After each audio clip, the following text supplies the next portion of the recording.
আসসালামু আলাইকুম। দেশে বয়স্ক নারী পুরুষ, স্বামী নিগ্রহিতা, বিধবা এছাড়াও অনেককেই কিন্তু ভাতা প্রদান করে আসছিল সরকার, যা সমাজসেবা মন্ত্রণালয়ের আওতাধীন সমাজসেবা অধিদপ্তর থেকে পরিচালনা করা হতো।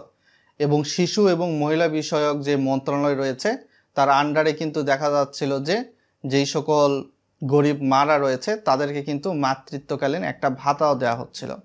ইতিমধ্যে সামাজিক যোগাযোগ মাধ্যমে ছড়িয়ে পড়েছে যে সরকার পরিবর্তনের পর এই ভাতাগুলো আর পাওয়া যাবে না, যার ফলশ্রুতিতে অনেক ভাতা গ্রহীতাদের কিন্তু মনে আতঙ্ক সৃষ্টি হয়ে গেছে।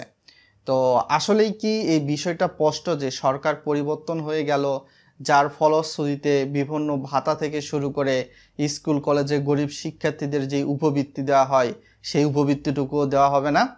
তো এ বিষয়ে সমাজসেবা অধিদপ্তরের শাখার অতিরিক্ত যিনি পরিচালক রয়েছে তার সঙ্গে যোগাযোগ করা হয়েছিল। আজকের পত্রিকার রিপোর্টটা কিন্তু এটাই বলতেছে।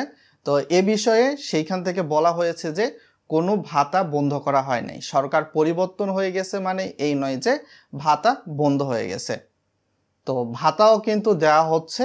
এক্ষেত্রে আপনারা গুজবে কান দিবেন না, ভাতা কিন্তু বন্ধ হয় নাই।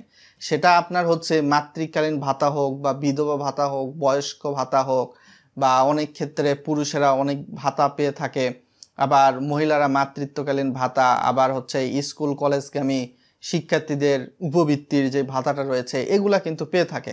তো এ বিষয়ে সমাজসেবা অধিদপ্তরের আরও একজনকে জিজ্ঞেস করা হয়েছিল, তিনিও কিন্তু সেইটাই বলেছেন যে শিক্ষার্থী থেকে শুরু করে যারা ভাতা পাচ্ছিল তারা কিন্তু ভাতা পাবে। তবে যারা নতুন করে ভাতার কার্ড করতে যাচ্ছে এটি হয়তোবা সাময়িক সময়ের জন্য বন্ধ আছে, এখন করা যাচ্ছে না। আপনি পৌরসভায় গিয়েও দেখতে পারেন বা আপনার ইউনিয়ন পরিষদে গিয়েও দেখতে পারেন। সো আশা করি বুঝতে পেরেছেন। সকলে ভালো থাকবেন, ধন্যবাদ।